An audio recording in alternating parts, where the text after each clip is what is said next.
Hi all, welcome back to Ammy's Kitchen. ഇന്ന് ഞാൻ ഇവിടെ വന്നിരിക്കുന്നത് വളരെ ടേസ്റ്റി ആയിട്ട് എങ്ങനെ ഒരു ഫ്രൂട്ട് സലാഡ് ഐസ്ക്രീം ഉണ്ടാക്കാം എന്നുള്ള റെസിപ്പി ആയിട്ടാണ്. അപ്പോൾ എല്ലാവരും ഇതൊന്ന് ട്രൈ ചെയ്ത് നോക്കണം. പിന്നെ ആദ്യമായിട്ട് എൻ്റെ ചാനൽ കാണുന്നവർ സബ്സ്ക്രൈബ് ചെയ്യാൻ മറക്കരുത്. ഒപ്പം തന്നെ താഴെ കാണുന്ന ബെൽ ബട്ടൺ കൂടി ഒന്ന് പ്രസ് ചെയ്യണേ. അപ്പോൾ നമ്മുടെ ഫ്രൂട്ട് സലാഡ് ഉണ്ടാക്കാൻ വേണ്ടിയിട്ട് ഞാനിവിടെ ഒരു മാതള നാരങ്ങ കട്ട് ചെയ്തെടുത്തിട്ടുണ്ട്. നല്ല കളറൊക്കെ ഉണ്ട്. അത് ബൗളിലേക്ക് ഇട്ട് അതിന് ശേഷം ഞാനിപ്പോൾ എടുത്തിരിക്കുന്ന മാംഗോയാണ്. അതും ചെറിയ ചെറിയ സ്ക്വയറായിട്ട് കട്ട് ചെയ്തിട്ടുണ്ട്. വളരെ ചെറുതായിട്ട് ഇടണം. പിന്നെ നമുക്ക് വേണ്ടത് ആപ്പിളാണ്. നിങ്ങൾക്ക് ഫ്രൂട്ട് സലാഡ് ഉണ്ടാക്കാൻ വേണ്ടി ഇഷ്ടമുള്ള ക്വാണ്ടിറ്റിയിൽ ഇഷ്ടമുള്ള ഫ്രൂട്ട്സ് സെലക്ട് ചെയ്യാം. പിന്നെ ഞാനിപ്പോൾ ഇവിടെ എടുത്തേക്കുന്ന മുന്തിരി 1 കപ്പ് ചെറുതായിട്ട് കട്ട് ചെയ്തെടുത്തിട്ടുണ്ട്.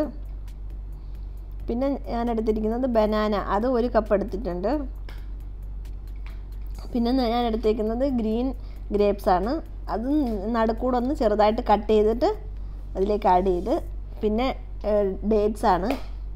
ഡേറ്റ്സ് നല്ല ഫ്രഷ് ഡേറ്റ്സാണ് എടുത്തത്. ഇപ്പോൾ ഇതിലേക്ക് ഞാൻ കുറച്ച് കാഷ്യൂ നട്ട് ആഡ് ചെയ്യുകയാണ്, ചെറുതായിട്ട് കട്ട് ചെയ്തിട്ട്. അതിനുശേഷം നമുക്കതിനെ ഒരു സ്പാച്ചില വെച്ച് നന്നായിട്ടൊന്ന് ഇളക്കി കൊടുക്കണം. എല്ലാ ഫ്രൂട്ട്സും ഒന്ന് മിക്സ് ചെയ്തിട്ട് അതിന് ശേഷം കുറച്ച് ഷുഗർ ഒന്ന് മുകളിൽ ആഡ് ചെയ്ത് കൊടുക്കുക. കാര്യം ഈ ഗ്രേപ്സിലൊക്കെ കുറച്ച് ഷുഗർ പുളിപ്പുള്ളത് കൊണ്ട് ഷുഗർ ഇടുമ്പോഴത്തേക്ക് ആ മധുരം കിട്ടും. അതിന് വേണ്ടിയിട്ട് ഇപ്പം ഞാൻ ഇതിലേക്ക് ഐസ്ക്രീം ആഡ് ചെയ്യാൻ പോവുകയാണ്. ഐസ്ക്രീം നിങ്ങൾക്ക് ഇഷ്ടമുള്ളത് ഏത് ഫ്ലേവർ വേണമെങ്കിലും യൂസ് ചെയ്യാം.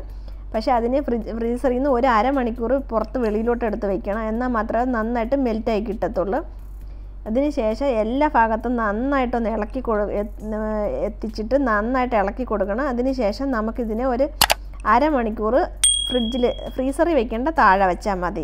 ഇപ്പം നമുക്ക് ഫ്രൂട്ട് സലാഡ് ഉണ്ടാക്കാം. അരമണിക്കൂറൊക്കെ കഴിഞ്ഞിട്ടുണ്ട്. നമുക്കതിലേക്ക് ഒരു ഗ്ലാസ്സിലേക്ക് കുറച്ച് ഫ്രൂട്ട്സ് ആഡ് ചെയ്ത് കൊടുക്കാം. ഇപ്പോൾ അതിലേക്ക് നമുക്ക് കുറച്ച് ഷുഗർ സിറപ്പ് ആഡ് ചെയ്ത് കൊടുക്കാം. ഞാനിപ്പോൾ 2 കളറാക്കിയിട്ടുണ്ട്. ഒന്ന് ഗ്രീനും പിന്നെ ഒന്ന് റെഡും. ഇപ്പോൾ ഗ്രീൻ കളർ നമുക്ക് മുകളിലൊന്ന് സ്പ്രെഡ് ചെയ്ത് കൊടുക്കാം. അതിനുശേഷം ഞാൻ എടുത്ത് വെച്ചിരിക്കുന്ന റെഡ് കൂടി ആഡ് ചെയ്ത് കൊടുത്തിട്ടുണ്ട്.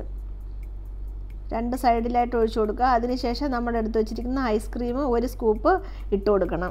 അതിനുശേഷം വീണ്ടും നമുക്ക് ഫ്രൂട്ട്സ് ഫില്ല് ചെയ്യാം. നന്നായിട്ട് ഫുള്ളായിട്ട് ഫില്ല് ചെയ്ത് വയ്ക്കണം. അപ്പം ഞാൻ എല്ലാ ഫ്രൂട്ട്സും അതിനകത്തേക്ക് ആഡ് ചെയ്ത് കൊടുക്കുകയാണ്. ഇപ്പോൾ ഏകദേശം ഫില്ലായിട്ടുണ്ട്. നമ്മുടെ ഫ്രൂട്ട്സ് ഗ്ലാസ്സിൽ നന്നായിട്ട് നിറഞ്ഞിട്ടുണ്ട്. ഇനി നമുക്ക് ഇതിൻ്റെ മുകളിലേക്ക് 1 സ്കൂപ്പ് ഐസ്ക്രീം എടുത്ത് വെച്ച് കൊടുക്കാം. ഓക്കെ, ഇനി നമുക്കതിനെ ഒന്ന് ചെറി വെച്ചിട്ട് ഗാർണിഷ് ചെയ്യാം. കുറച്ച് പിസ്താഷ്യോയും കൂടെ കട്ട് ചെയ്ത് അതിൻ്റെ മുകളിൽ നിന്ന് സ്പ്രെഡ് ചെയ്ത് കൊടുക്കാം. ഇപ്പം നമ്മുടെ ഐസ്ക്രീം ഇവിടെ റെഡി ആയിട്ടുണ്ട്. എൻ്റെ ചാനൽ ആദ്യമായിട്ട് കാണുന്നവർ സബ്സ്ക്രൈബ് ചെയ്യാൻ മറക്കരുതേ. ഒപ്പം തന്നെ താഴെ കാണുന്ന ബെൽ ബട്ടൺ കൂടി പ്രസ് ചെയ്യണേ.